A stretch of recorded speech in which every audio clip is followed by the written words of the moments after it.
The morning sun cast long shadows across North Wind Base as Isabel Martinez stepped through the main gate, her worn canvas backpack slung over one shoulder. At 30 years old, she carried herself with the quiet confidence of someone who had nothing to prove, yet everything to offer. Her long brown hair was pulled back in a simple ponytail, and her compact frame moved with an efficiency that spoke of years of military discipline. The advanced sniper course at North Wind was legendary among military circles. Only the best marksmen from across all branches earned their way into this program, and the failure rate was notoriously high. As Isabel walked toward the barracks, she noticed the other trainees sizing her up. Their uniforms displayed combat ribbons, deployment patches, and unit insignia that told stories of battles fought and won. Her uniform, by contrast, was notably bare. Probably logistics, she heard one trainee whisper to another as she passed, trying to cross-train into something more exciting. Isabel didn't react. She had heard worse, and frankly, she preferred it this way. The fewer questions people asked about her background, the better. Her service record, while little was available in the standard databases, showed a series of classified assignments with minimal detail. To most people reviewing her file, she appeared to be exactly what they assumed, a support soldier looking for a career change. The first day began with mandatory physical training at dawn. The 5-mile run through the mountain terrain was designed to weed out anyone who wasn't serious about the program. Isabel didn't finish first, but something interesting happened at the 3-mile mark. She noticed several trainees falling behind, struggling with the altitude and pace. Without fanfare or any attempt to impress the instructors, she turned around and jogged back to help the stragglers catch up. "Come on," she encouraged a young soldier from Kansas who was clearly struggling. "Match my breathing. Don't fight the mountain, work with it." The gesture didn't go unnoticed by Master Sergeant Delgado, a weathered veteran with 25 years of service and 3 combat deployments. He watched from his position near the finish line as Isabel helped 3 soldiers improve their pace, without slowing down the group. It was the kind of leadership that couldn't be taught in any manual. After the run, the group gathered for the theoretical zeroing class. Scope calibration was complex mathematics involving atmospheric pressure, humidity, and crosswind vectors. Most trainees frantically scribbled notes, asking questions and struggling with the formulas. Isabel sat quietly in the back row, not taking notes like everyone else, just watching the instructor's calculations with laser focus. When the group worked through a practice problem involving crosswind compensation, they calculated incorrectly. Isabel quietly raised her hand and suggested reducing the adjustment by an additional 0.2 of a mil. The instructor paused, recalculated, then nodded. "That's actually correct," he said, but the other trainees had already moved on, dismissing her input. During live fire practice that afternoon, the entire group's shots landed 2 centimeters off target, exactly the error Isabel had predicted. The instructor shook his head afterward. "Someone here knew the right answer," he muttered. "Too bad nobody was listening when it mattered." Isabel never said, "I told you so." She just helped pack up the target frames and equipment without comment. It was becoming clear to anyone paying attention that she possessed knowledge that went far beyond what her bare uniform suggested. At lunch, she sat alone at a corner table, not by choice particularly, but because the other trainees had quickly formed cliques based on previous assignments and shared experiences. Military social politics were predictable that way. One trainee, however, seemed different. Rodriguez, a friendly soldier from Texas, approached with his lunch tray. "Mind if I sit?" he asked. "I'm curious about your background." "What unit are you coming from?" "I've been between assignments," Isabel replied carefully, stirring her coffee. Rodriguez nodded but looked puzzled. In military culture, everyone talked proudly about their unit. It was like asking someone their hometown. You didn't dodge that question unless you had very specific reasons. The afternoon brought equipment inspection and assignment. Each trainee received their designated rifle and scope, brand new enhanced sniper rifles with factory settings and no previous zeroing data. The instructor explained the challenge ahead. Tomorrow we start individual zeroing sessions, he announced. 4 shots maximum to get your scope dialed in perfectly at 800 meters. Anyone taking more than 4 shots gets remedial training and extra duty. Several trainees groaned audibly. 4 shots to zero, a scope at that distance was expert level. Precision that most snipers needed a dozen attempts to achieve. Isabel just nodded quietly, as if the challenge was exactly what she had expected. That evening, she sat outside the barracks on a wooden bench, gazing through the clear mountain air at the stars.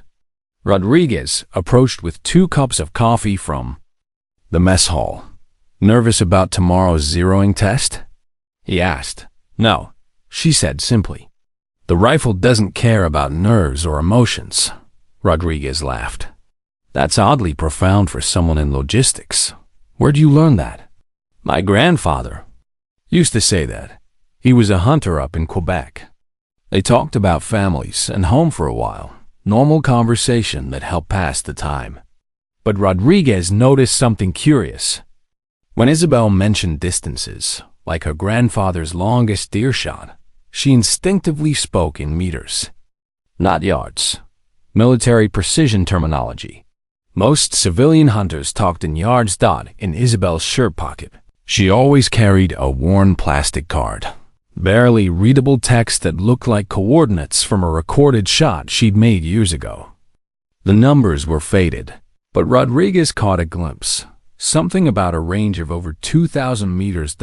As they prepared for bed, Isabel felt the familiar weight of expectation. Tomorrow would either validate her decision to take this course, or it would raise questions she wasn't prepared to answer. Either way, she was ready. The rifle didn't care about her past, and neither should anyone else. But deep down, she knew that some skills couldn't be hidden forever, especially when lives had once depended on them. Individual zeroing day arrived, with perfect conditions. The morning was overcast with no sun glare, minimal wind, and a steady temperature of 62 degrees. It was ideal shooting weather that eliminated most environmental variables, which meant there would be no excuses for poor performance. Isabel received her assigned rifle from the armory, factory fresh with a scope that had never been calibrated or adjusted. Every trainee started from the same baseline, which should have leveled the playing field. She settled into position at Lane 7, controlling her breathing with the smooth, consistent technique that had been drilled into her years ago. The first shot struck 4 centimeters left of the bullseye. Immediately, laughter rippled across the range. "Zeroing like that. She'd be here all morning," someone called out. "Maybe she needs glasses," another voice added with obvious amusement. The mockery was exactly what Isabel had expected. She'd been underestimated her entire military career, and she'd learned to use that assumption to her advantage. Without reacting to the comments, she reached for the scope adjustment knobs with deliberate calm. But what happened next made no sense to anyone watching through conventional training. Most trainees followed standard military procedure. Measure the miss distance. Calculate the required adjustment based on range and scope specifications. Turn the knobs accordingly, shoot again, and repeat until perfect. It was methodical but time-consuming. Isabel did something completely different. She made a rapid adjustment, way more than the miss distance indicated, and fired a shot that went deliberately wide right. Then she immediately turned the adjustment in the opposite direction, past the original factory setting, and fired again, deliberately wide left. Finally, she settled on a setting exactly between those two extremes. The entire sequence took maybe 90 seconds total. Rodriguez watched, from the adjacent lane, confused. What kind of technique is that? That's not in any manual. But across the range, Master Sergeant Delgado had gone completely still. Delgado was a 20-year veteran with a chest full of commendations, and he had seen that exact technique once before. Afghanistan, 2016. A classified operation he wasn't supposed to discuss with anyone. Isabel chambered her fourth and final shot, settled into position with controlled breathing, and fired. The bullet struck dead center of the bullseye at 800 meters. Perfect. 0. The laughter stopped instantly, like someone had flipped a switch. Delgado walked over slowly, deliberately, his expression having changed completely. No longer casual observation. Now he was studying Isabel like she was a complex puzzle he desperately needed to solve. That adjustment pattern, he said quietly, just loud enough for nearby trainees to hear. Where exactly did you learn that? Technique? Just seemed logical, Isabel replied calmly, beginning to pack her rifle case. With all due respect, that wasn't logic or standard procedure. That was Viper drill. The words hung in the morning air like smoke. Several nearby trainees stopped their own shooting and turned to listen. Viper drill wasn't mentioned in any official manual. It wasn't taught in any accredited course. It was a highly classified, rapid zeroing technique developed by a special operations unit that no longer officially existed in any records. Rodriguez looked between them with growing confusion. Viper what? What are you talking about? Delgado ignored him completely, keeping his intense focus on Isabel. You ever serve in Afghanistan? Specifically, Marja Province, 2015 to 2017 timeframe. Isabel's hands paused for just a fraction of a second while packing her equipment. It was barely noticeable to most people, but Delgado caught the tiny tell. I've served in various locations during my career, she said carefully, maintaining a neutral tone. Viper unit, Delgado pressed harder. Counter-sniper operations. Hostage rescue support. High-value target elimination. That ring any bells? The other trainees were actively listening now. This conversation had taken a serious, almost confrontational turn that went beyond normal training chat.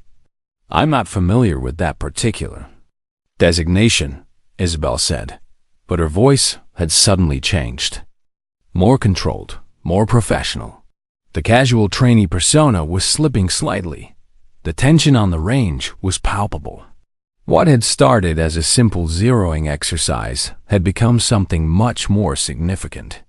Isabel finished packing her equipment, her movements efficient and purposeful, while Delgado continued to study her with the intensity of someone who had just discovered a ghost from his past. Well, we'll see, Delgado said finally, but his tone suggested this conversation was far from overdone as Isabel walked toward the equipment shed. She could feel the eyes of every trainee following her. The mockery had transformed into curiosity, then suspicion, then something approaching respect. Her demonstration had been too precise, too efficient, too professional to be dismissed as beginner's luck. Rodriguez caught up with her at the equipment shed. Isabel, what the hell was that about? What's he talking about with this Viper thing? I need to clean my rifle properly, she said, deflecting the question but not dismissing his concern entirely. But even as she spoke, Isabel knew that her carefully maintained anonymity was beginning to crack. Some secrets were too specialized to remain hidden forever, especially when they involved techniques that had once saved lives under the most dangerous circumstances imaginable. The game was changing, and she wasn't entirely sure she could control where it led. That evening, Isabel worked alone in the equipment maintenance room, methodically cleaning her rifle with military precision. Every component was disassembled and laid out on a clean towel in perfect order. It was meditative work that helped her think through the complications that Delgado's recognition had created. She wasn't surprised when he appeared in the doorway. Operation Silent Dawn, he said without any preamble. March 15th, 2016. Does that date ring any bells? Isabel's hands stopped moving for just a moment. That date was burned into her memory, though she had hoped never to discuss it again. Because I was there, Delgado continued, settling into a chair across from her workstation. Pinned down by accurate insurgent sniper fire, my 8-man team was trapped in a compound with no viable exit routes, no air support available, no artillery backup. She resumed cleaning, but was clearly listening to every word. The insurgent sniper had us completely zeroed. Every time we attempted to move, he put rounds exactly where we'd been positioned. Professional level shooting. We were effectively trapped and taking casualties. He leaned forward intently. Then this calm voice comes over the radio frequency. Professional, controlled. Viper 2-1, I have clear eyes on target. Need 30 seconds to zero my scope for accurate engagement. Isabel continued her methodical cleaning routine, but said nothing. 30 seconds, while automatic weapons fire was incoming, while my guys were bleeding and calling for medic. This unknown sniper, and I never saw their face, never learned their actual name, zeroed their rifle under active combat conditions and eliminated a target at exactly 2,170 meters. Single shot, 1 kill. He gestured emphatically. That precisely placed shot saved 8 American lives that day, including mine. A long silence stretched between them in the small room. The complete after-action report was immediately classified. The sniper's identity was classified. Oh, the entire unit designation was classified above most people's clearance levels. But I clearly remember that radio call sign, Viper 2-1. Isabel finally looked up from her rifle components. Why are you telling me this specific story? Because Viper unit was officially disbanded in late 2017. All operational records sealed permanently. The snipers were scattered to regular assignments or quietly left military service entirely. Their detailed service records completely scrubbed clean from most databases. Understanding began dawning on Rodriguez and several other trainees who had quietly gathered in the doorway to listen. You think Isabel was actually... Rodriguez started hesitantly. I don't think anything, Delgado said with complete conviction. I know exactly what I witnessed today on that range. I know that specific technique, and I know there was only one person in Viper unit who could zero a scope that efficiently. He stood up slowly. The person who saved my life was designated call sign Viper 2-1, real name classified, female operator, expert marksman with specialty in rapid scope calibration under extreme combat conditions. Isabel reassembled her rifle. In complete silence, each component clicking into place with practiced efficiency. After the unit was disbanded, she simply disappeared from all records. No forwarding assignment listed, no contact information available, like she never existed in military databases. He walked toward the door, then turned back for one final attempt. Ma'am, if you are who I strongly believe you are, my entire team never got the opportunity to say thank you properly. That's when Isabel finally spoke clearly. You don't thank people for simply doing their assigned job. You honor them by living the life they helped save properly. The room went absolutely dead silent. Delgado's eyes widened in recognition. Those exact words, that specific phrase, was something the mysterious Viper 2-1 had transmitted over the radio immediately after confirming target elimination. Holy shit, Rodriguez breathed quietly. Isabel, you're actually ... I'm a student in this training course, Isabel interrupted firmly. Learning to become a better marksman. Same objectives as everyone else here. But Delgado wasn't letting this revelation go easily. He pulled out his smartphone and showed Isabel a photograph. 8 soldiers in full combat gear, taken somewhere in Afghanistan. These men are alive today because of a shot fired by someone using your exact technique. Someone who refused to take credit, wouldn't even let us know their real name or background. Isabel studied the photograph for a long, careful moment. They look like good soldiers. They are exceptional soldiers.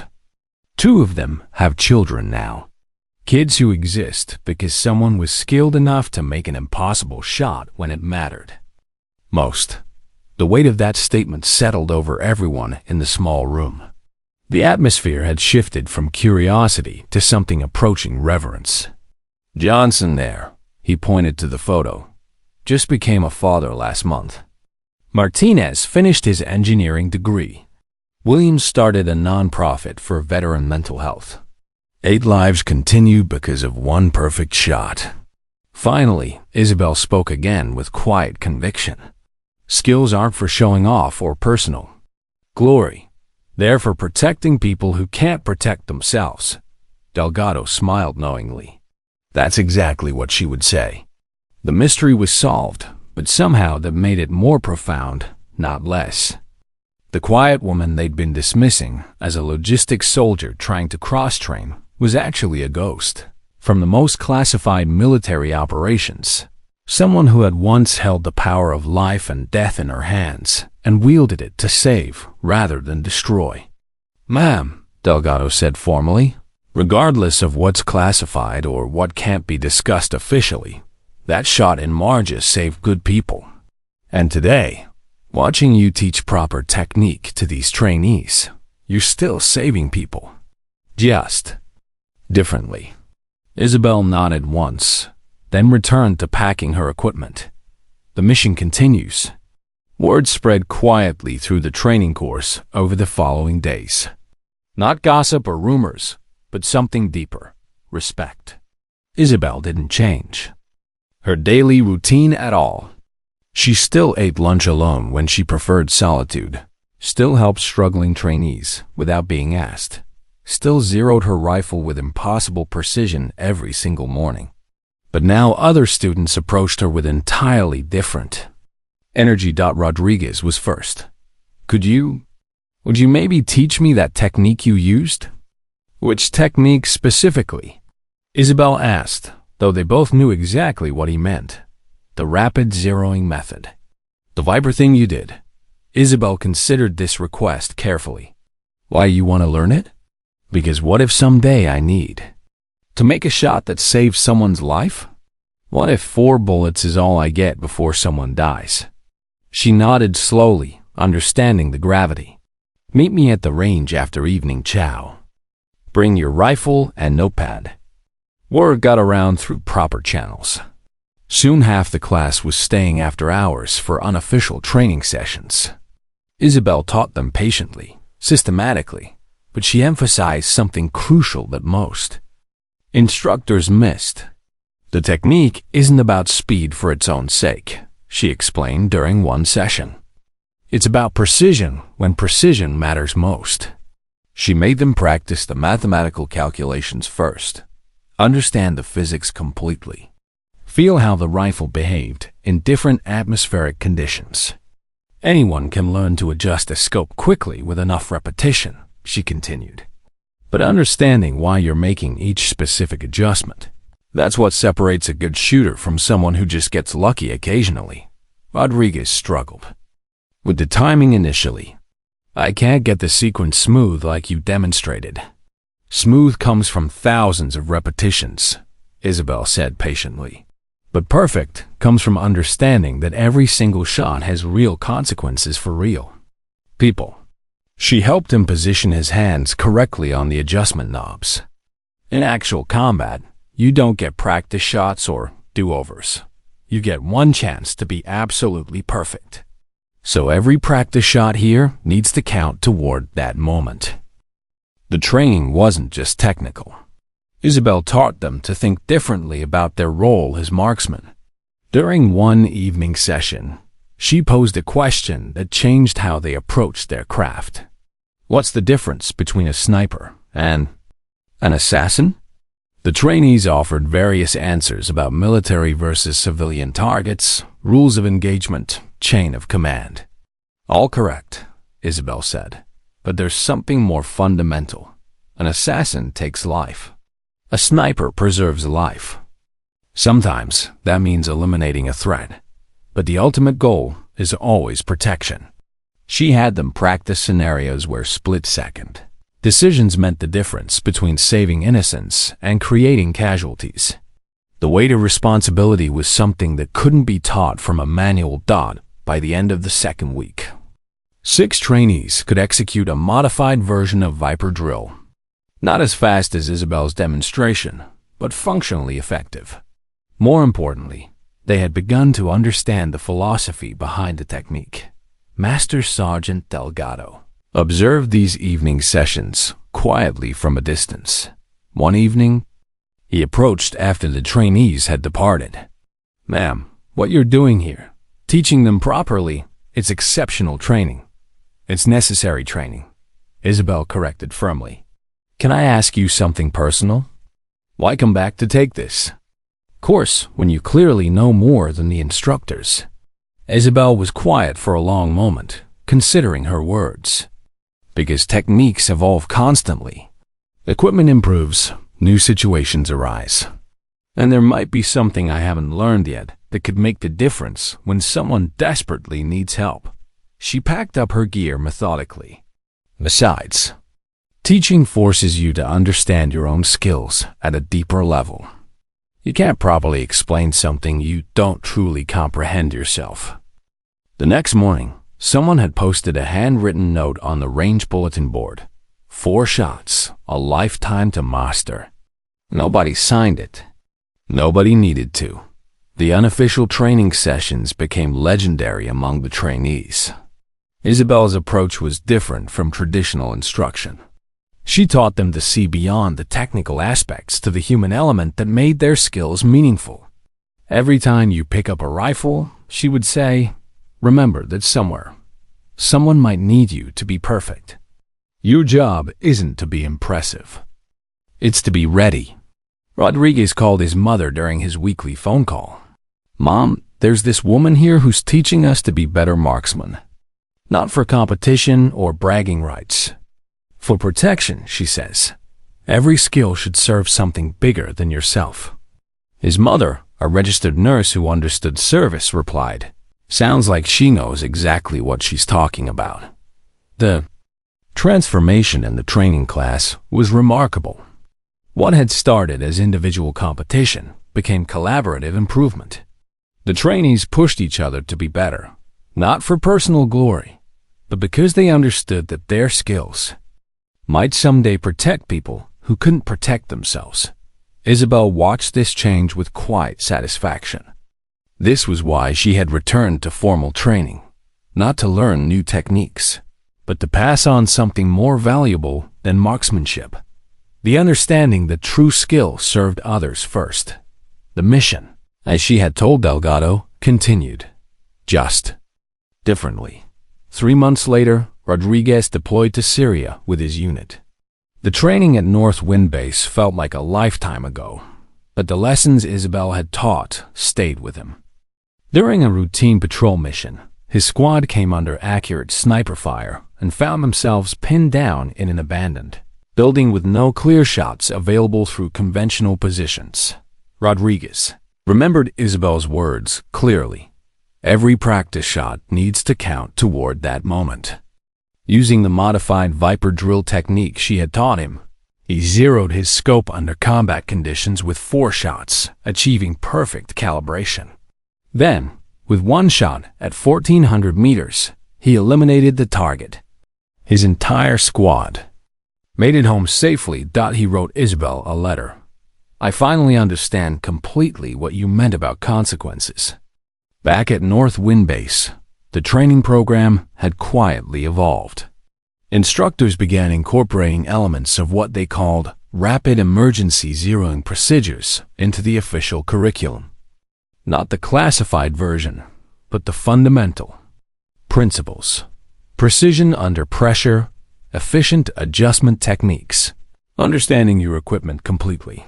Master Sergeant Delgado retired that same year after 25 years of service. At his formal ceremony, he mentioned the mysterious sniper who had saved his team in Afghanistan. He didn't name Isabel specifically. Operational security remained important, but he said something that resonated with everyone present. Some heroes prefer to remain unknown, but their impact lasts forever through the people they save and the people they teach.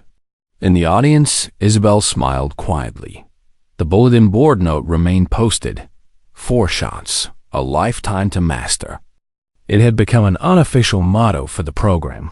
A reminder that excellence wasn't about showing off, but about being ready when it mattered most. Other training bases began hearing about the improvements at Northwind. Instructors visited to observe the new techniques, and slowly, the philosophy that Isabel had introduced began spreading throughout military training programs. The emphasis shifted from pure marksmanship to protective precision, from individual achievement to collective responsibility. During one particularly challenging training scenario, a new group of trainees faced a simulated hostage situation. The solution required not just accurate shooting, but careful consideration of civilian safety. As they worked through the problem, one trainee repeated something he had heard from an instructor who had learned it from Isabel. A sniper doesn't just hit targets. A sniper prevents tragedies. The ripple effect continued to grow. Veterans who had trained at Northwind carried the philosophy to their next assignments, their civilian careers, their families. The understanding that skill should serve others became a defining characteristic of an entire generation of military marksmen. Rodriguez, now back from deployment, was assigned as an instructor at a different base. He taught the techniques Isabel had shown him, always emphasizing the responsibility that came with precision. When new trainees asked about the origin of the methods, he would tell them about a quiet woman who had taught him that every shot should serve something bigger than yourself. She showed us, he would say, that the most important thing isn't how good you are, but how you use that skill to protect people who can't protect themselves. The story became part of the unofficial tradition, passed down from instructor to student, evolving with each telling but maintaining its core message. Isabel Martinez had returned to training not to learn new techniques, but to plant seeds that would grow into a forest of principled marksmen. Isabel eventually completed the course with the highest scores in its documented history. She received orders to a training instructor position at another base, where she would continue the quiet work of shaping the next generation of military sharpshooters. Her influence extended far beyond the technical skills she taught. She had demonstrated that true expertise didn't need fanfare or recognition. It just needed to be ready when it mattered most. The best among them worked quietly, taught without seeking credit, served without demanding recognition, and when the critical moment arrived, they were prepared. As she prepared for her new assignment, Isabel reflected on what she had accomplished at Northwind Base. The techniques would continue to spread. The philosophy would endure, and somewhere in the world, people would be safer because a group of dedicated marksmen understood that their skills existed to protect others. The mission, indeed, continued. If you enjoyed this story, don't forget to hit the subscribe button and become a part of our Everyday Life Stories community. Where are you watching from? Drop a comment below. We love hearing from our amazing viewers around the world. On Isabel's final day at Northwind Base, the entire class gathered informally outside the barracks. The atmosphere was solemn but respectful, like a family seeing off someone who had changed their lives in profound ways. Rodriguez spoke for everyone. We know we can't know everything about your previous service, but we want you to know you changed how we think about this job. Isabel nodded once. Good, because this job isn't about you personally. It's about the people you protect. She shouldered her worn canvas backpack, the same one she had carried through the gates months earlier. But everything else had changed. These trainees were no longer just students learning to shoot accurately. They had become guardians who understood the weight of responsibility that came with their skills. "Remember," she said, looking at each face in the group, "your skill is only as valuable as your willingness to use it when someone desperately needs help." As she walked toward the transport that would take her to her new assignment, Master Sergeant Delgado fell into step beside her. "Ma'am, I need to say something."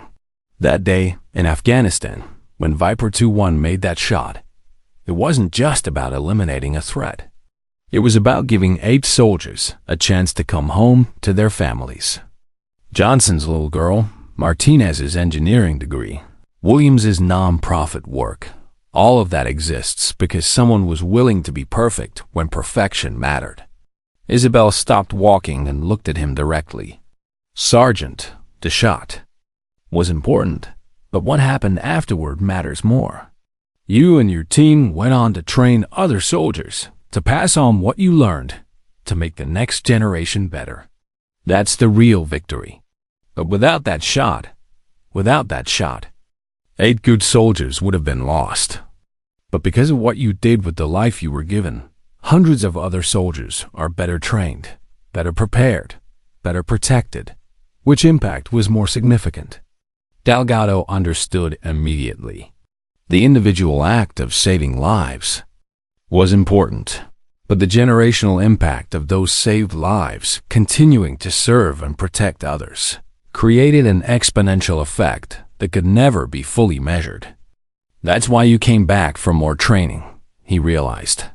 Not because you needed to learn new techniques, but because you needed to teach them. Every skill has a half-life, Isabel said. If you don't pass it on, it dies with you. But if you teach it properly, with the right philosophy, it multiplies and improves with each generation. They reached the transport vehicle. Before climbing in, Isabel turned back to look at North Wind Base one final time. The mountains stood eternal and unchanging, but the people within those buildings would carry forward something new, something better. Sergeant, that photograph you showed me of your team, I want you to know that every one of those faces represents not just a life saved, but a future created. Johnson's daughter will grow up with a father who understands service.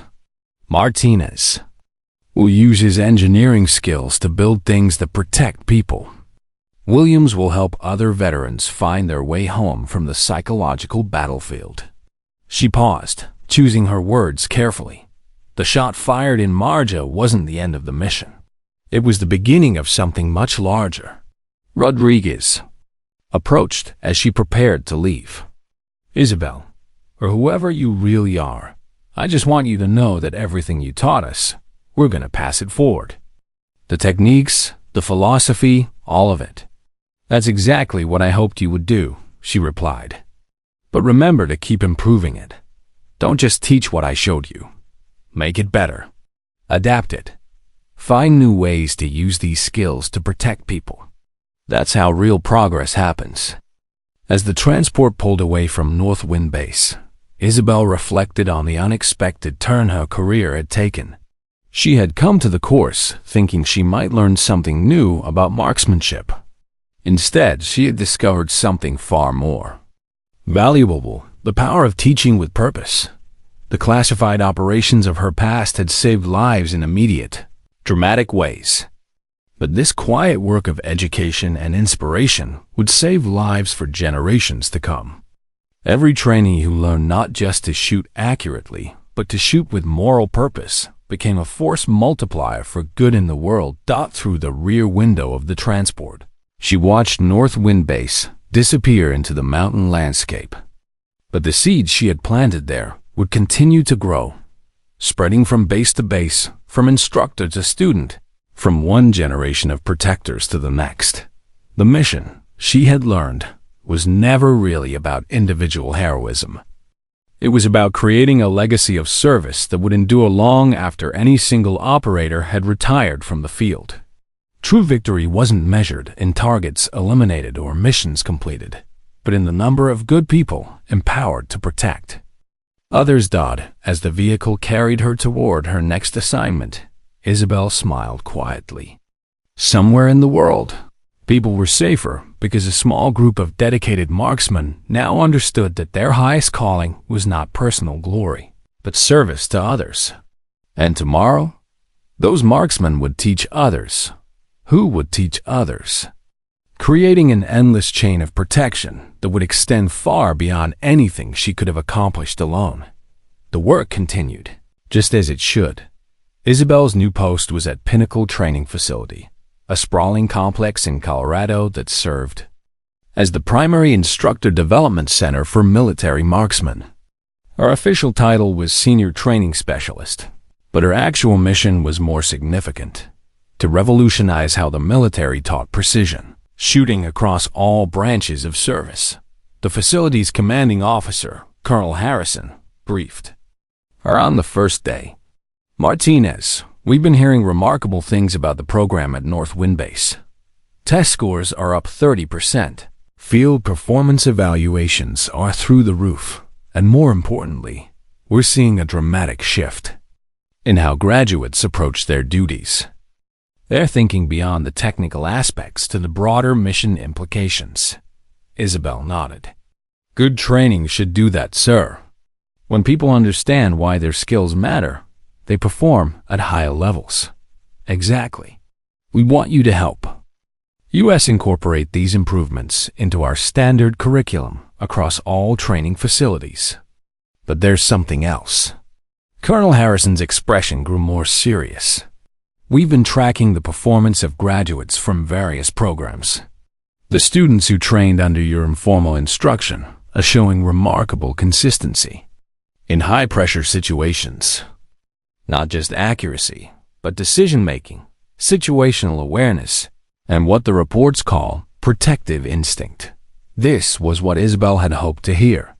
The technical skills were important, but the philosophical foundation was what made the real difference. Her first official class at Pinnacle included 12 experienced instructors from different bases, each selected for their teaching ability and field experience. These weren't students learning to shoot. They were educators learning to teach others how to shoot with purpose. "Before we discuss techniques," Isabel began, "I want to understand your current approach. When you train a new marksman, what's the first thing you teach them?" The answers were predictable: breathing control, sight alignment, trigger discipline, scope adjustment. All technically correct, but missing the crucial element. "Those are all important skills," Isabel acknowledged. "But what's the first thing a doctor learns in medical school?" Several instructors looked puzzled. "Anatomy?" one suggested. "Do no harm," Isabel corrected. "Everything else builds from that foundation." The same principle should apply to marksmanship training. Before we teach someone to be deadly accurate, we need to teach them why accuracy matters.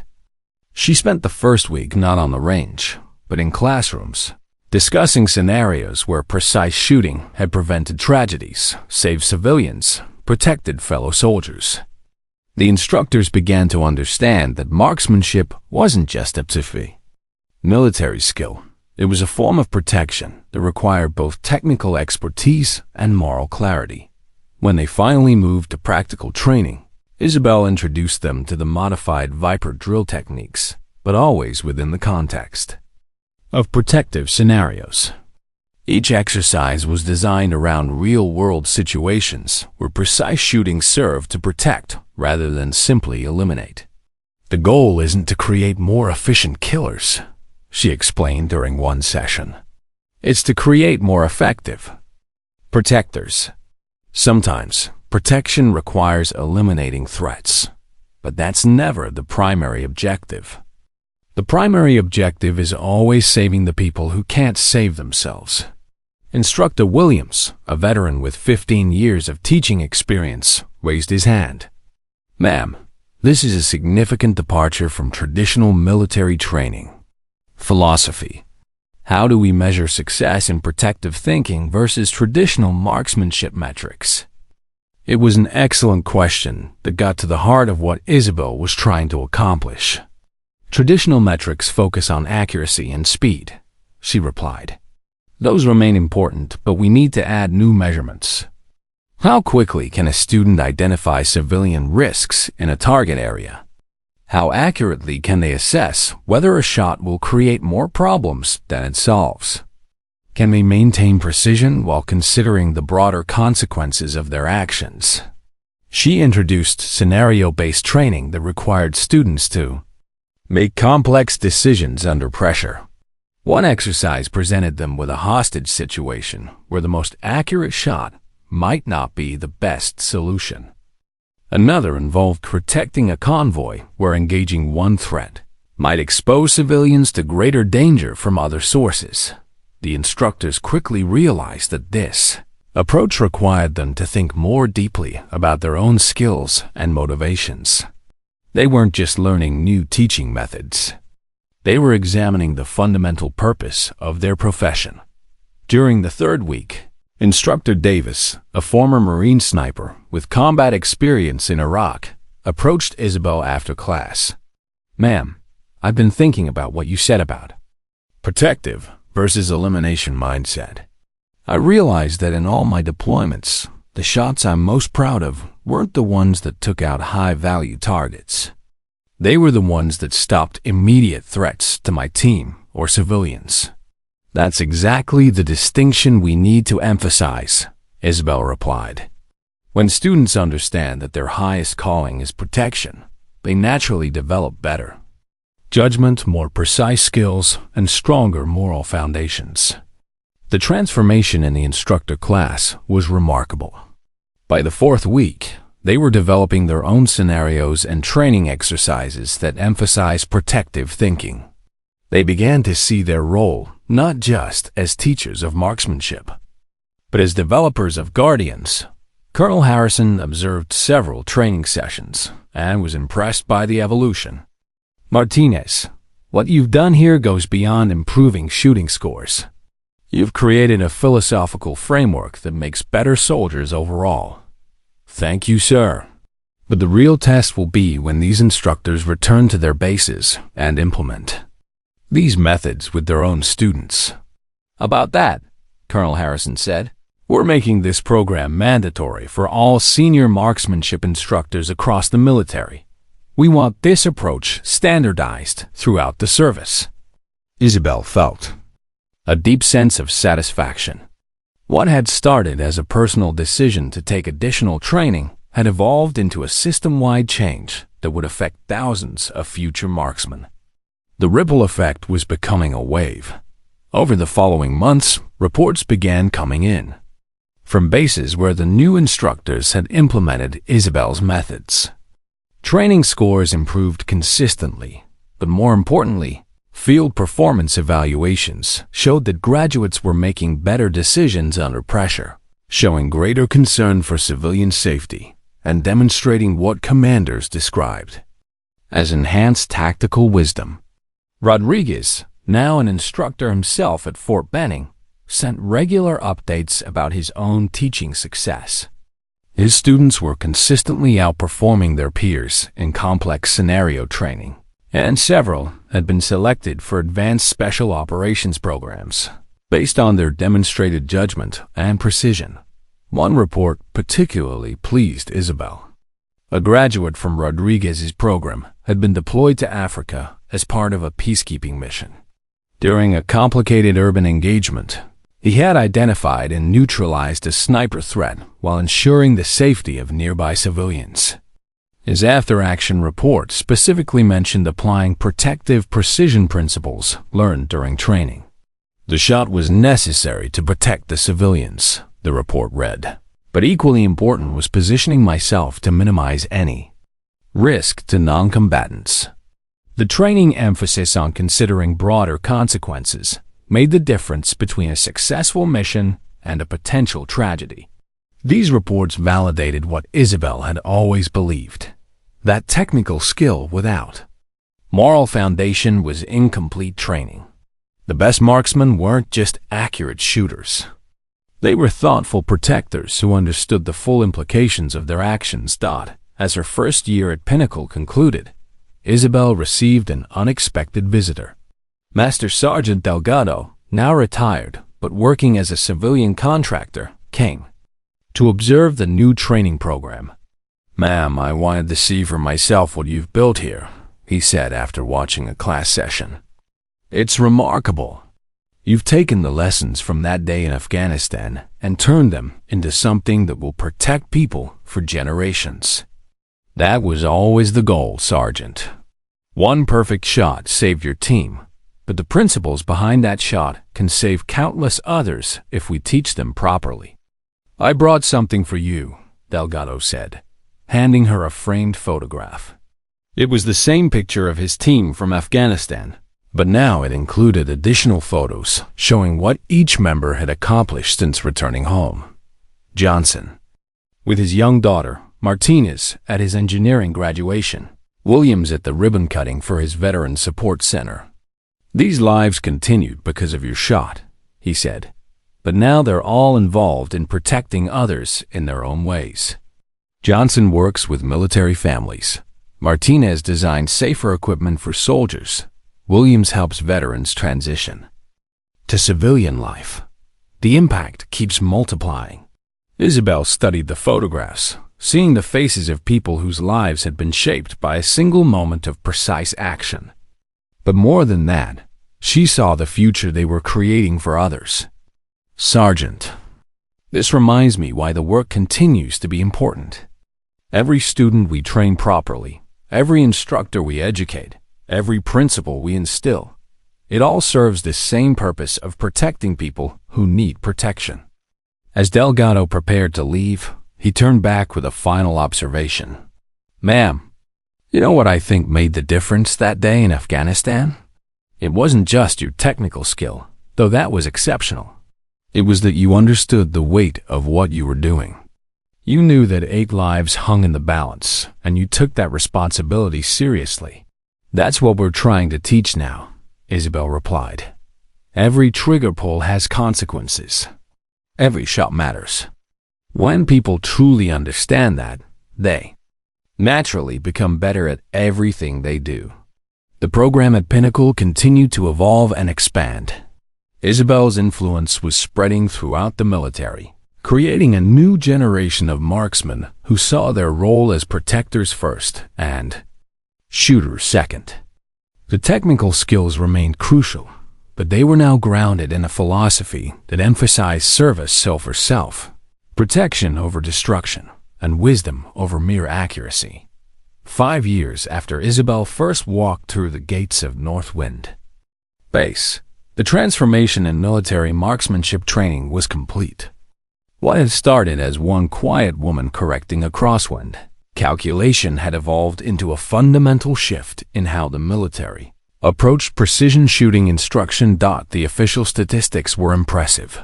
Training completion rates up 40%, field performance scores at historic highs, and a dramatic decrease in civilian casualties during complex operations. But the numbers only told part of the story.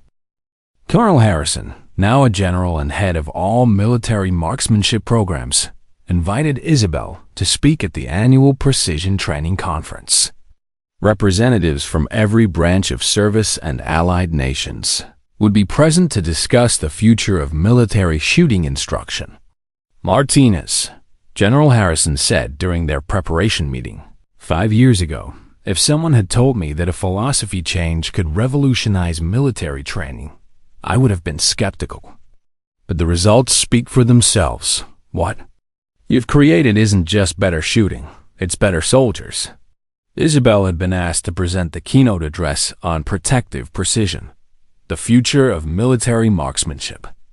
As she prepared her remarks, she reflected on the journey from that first day at Northwind Base to this moment of recognition and influence. The conference hall was packed with over 300 attendees.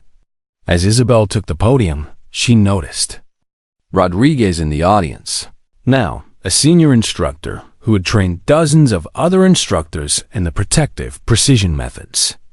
Master Sergeant Delgado was there too, representing the veteran community that had helped validate the importance of the philosophy. 5 years ago, Isabel began, I was a student in an advanced sniper course. sitting in the back row while an instructor explained crosswind calculations. The class got the math wrong, and I quietly suggested a correction. Nobody listened, and everyone's shots missed by exactly the amount I had predicted. Gentle laughter rippled through the audience. That moment taught me something important about teaching. It's not enough to have the right answer. You have to help people understand why the answer matters. Technical knowledge without context is just trivia. But when people understand the human consequences of precision, they naturally perform at higher levels. She walked through the development of the protective precision philosophy, explaining how shifting the focus from elimination to protection had improved not just accuracy, but decision-making, situational awareness, and moral clarity. We discovered that when students understand their role as protectors rather than just marksmen, they develop what we call tactical wisdom, the ability to see beyond the immediate target to the broader implications of their actions. The presentation included case studies from recent deployments, where graduates of the new program had made complex decisions that saved lives.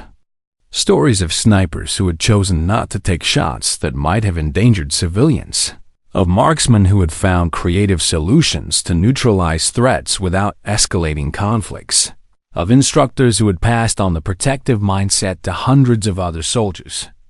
The most important lesson we've learned, Isabel continued, is that skill without purpose is incomplete. We can teach anyone to hit targets accurately, but we can only create true protectors when we help them understand that every shot they take should serve something larger than themselves. During the question and answer session, an instructor from the British military asked about measuring success in the new program. How do you quantify protective thinking? Traditional metrics focus on accuracy and speed, which are easy to measure. But how do you evaluate whether someone has internalized the philosophy? Isabel smiled. We measure it through scenario-based training that requires complex decision-making. But more importantly, we see it in field reports from commanders who describe their marksmen as having enhanced judgment and protective instincts. When someone truly understands their role as a protector, it shows in everything they do. After the presentation, attendees crowded around Isabel with questions and observations.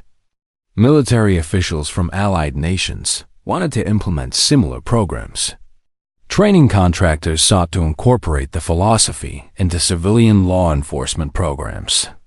Academic researchers wanted to study the psychological and sociological implications of the protective precision approach. But the conversation that meant the most to Isabel came from a young instructor who approached her as the crowd was dispersing. "Ma'am, I trained under Rodriguez at Fort Benning," the instructor said. "He always told us about the woman who taught him that every shot should serve something bigger than yourself. I wanted you to know that I've been teaching that principle to my students, and they're passing it on to theirs. The philosophy is becoming part of military culture." "That's exactly what I hoped would happen," Isabel replied. "Real change doesn't come from top-down mandates. It comes from people who understand the importance of what they're doing and choose to pass it forward." Later that evening, at the conference reception, General Harrison pulled Isabel aside for a private conversation. "Martinez, I want to offer you something. We're creating a new position, Director of Protective Precision Training. You would oversee the implementation of these methods throughout all military branches and work with allied nations to spread the philosophy internationally." Isabel considered the offer carefully. It was an opportunity to have even greater impact, to influence military training on a global scale. "Sir, I'm honored by the offer, but I think I can serve better by continuing to work directly with instructors and students. The philosophy spreads most effectively through personal relationships and hands-on teaching. Administrative positions tend to distance you from the people who actually need the training." General Harrison nodded with understanding. "I suspected that would be your answer, but the offer stands if you ever change your mind."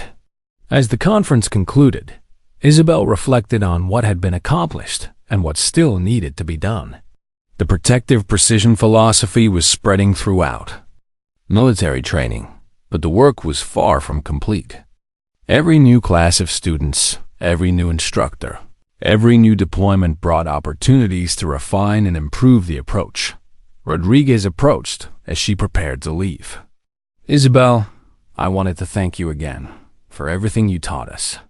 But I also wanted you to know that we're not just preserving what you showed us, we're building on it. My students have developed new scenario training methods, and they're finding ways to apply protective thinking to situations we never imagined. That's perfect, Isabel replied. The best teachers create students who eventually surpass them. If you're improving on what I taught you, it means the philosophy is alive and growing.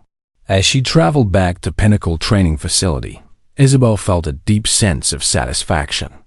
What had started as a personal decision to take additional training had become a movement that would protect people for generations to come.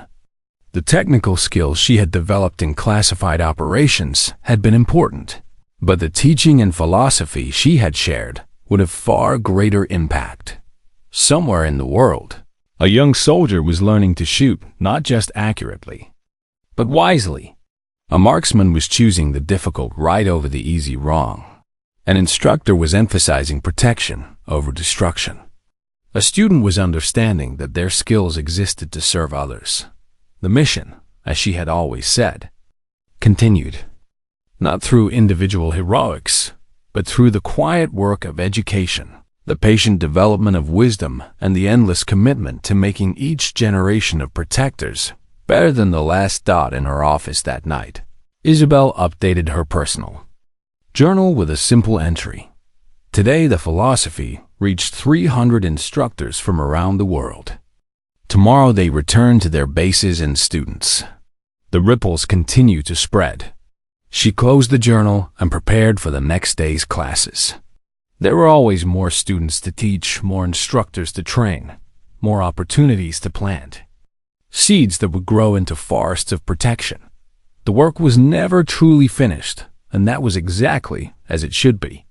Every generation would face new challenges, new threats, new situations that required not just technical skill but moral clarity. By ensuring that protective thinking remained central to military training, Isabel had helped create a legacy that would endure long after any individual instructor or student had left the service. The best kind of victory, she had learned, wasn't measured in targets eliminated or missions completed. It was measured in lives protected, wisdom passed forward, and the endless commitment to using skill in service of others. As she turned off the lights in her office, Isabel smiled quietly. Tomorrow would bring new students, new challenges, new opportunities to continue the mission. And somewhere in the world, people would be safer because dedicated protectors understood that their highest calling was not personal glory, but service to those who needed protection. The mission, indeed, continued. If you enjoyed this story, don't forget to hit the subscribe button and become a part of our Everyday Life Stories community. Where are you watching from? Drop a comment below. We love hearing from our amazing viewers around the world.